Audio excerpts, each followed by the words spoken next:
Work it, make it, do it, make sense. We're at Devoxx UK and I'm with Heather, who has one of the most interestingly titled talks of the PE conference. So before we get into music, I want to ask you what a leader is. Well, to me, a leader is someone that, leads people to do something exceptional. So it doesn't matter what that is. If you're going to get up there and lead, it better be something good. Okay, so something out of the ordinary. It doesn't have to be something out of the ordinary, but it needs to have meaning. We go from looking at something with meaning and somebody really leading you to then the real life practical on the ground in the trenches managers I've had in the past. Oh no.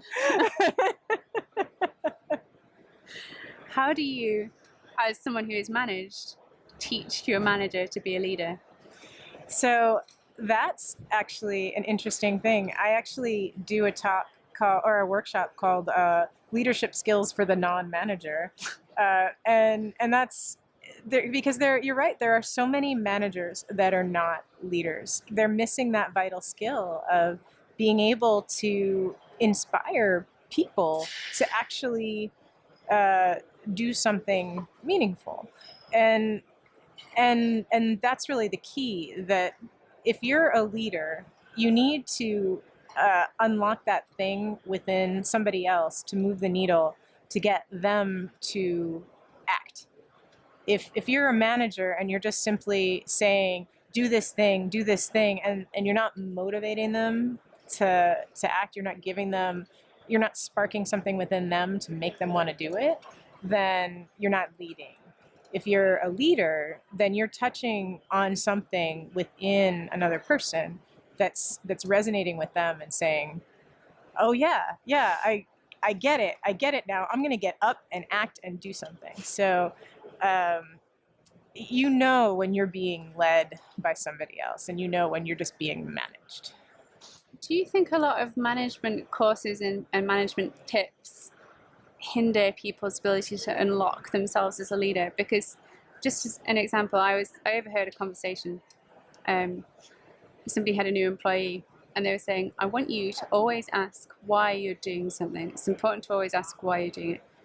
But the thing he was doing was like the most boring thing in the world. It was like searching, it was like data entry or something like that. I won't go into details. And I was listening into this thinking, I'm really glad I'm not in that position.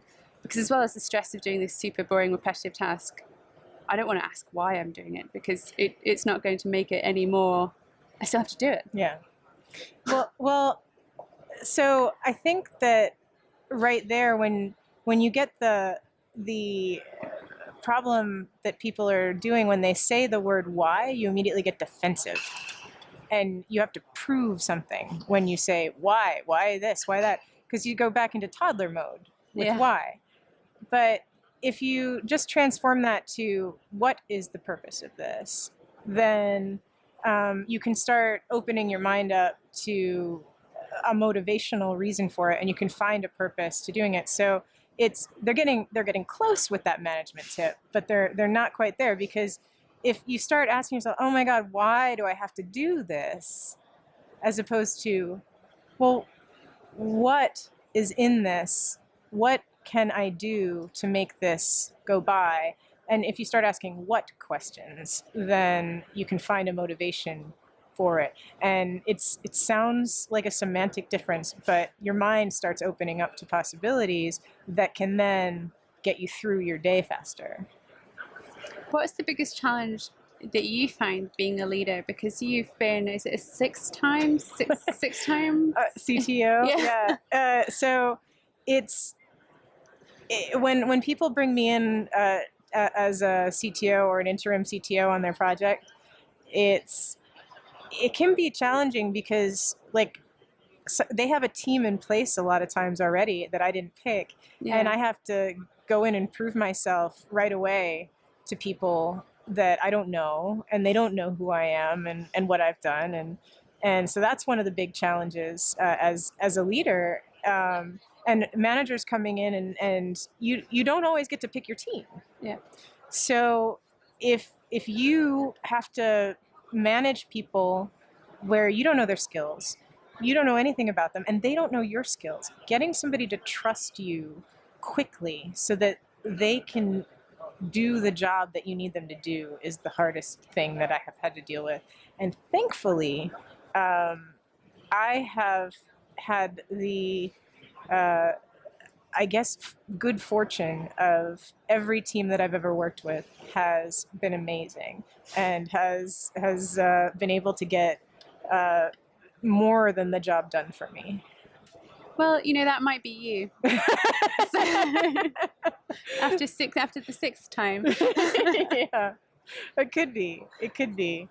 I could be able to get past that trust barrier really fast. Maybe that's it. I was reading a book called Team Geek. I can't remember off the top of my head who the authors are, but it's a good book. And there's an analogy. There's a story about a female member of a team. And somebody said, it doesn't look like she's doing as much work as her colleagues. And they said, actually, the whole atmosphere, not necessarily because she was a woman or she was a she, but the whole atmosphere is something that she changed. So she brought a different dimension to the team. So maybe you have that atmosphere. Well, actually, in one of the last companies that I started working with as their CTO, they brought me in, and I had to do the dance with their senior developer to get him to trust me real quick, of course, because that's what happens. And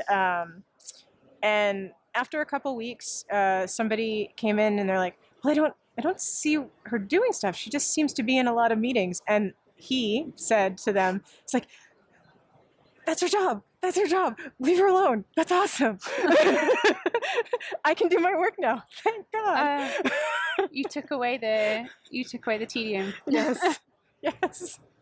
Yeah, it's like, because he was now free to not have to answer all of the tedious questions, and he could get all of the stuff that he needed to do done as a developer, and I was now in all of the meetings being able to send stuff to him, so it was, the burden was now off of him. Oh, I bet he was very grateful. He was so grateful.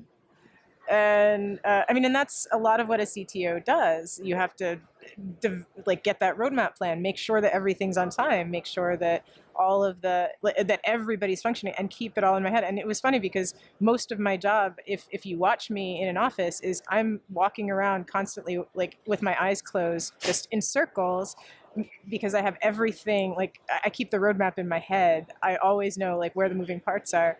And my team is always like, don't bother her right now. Work it, make it, do it, makes us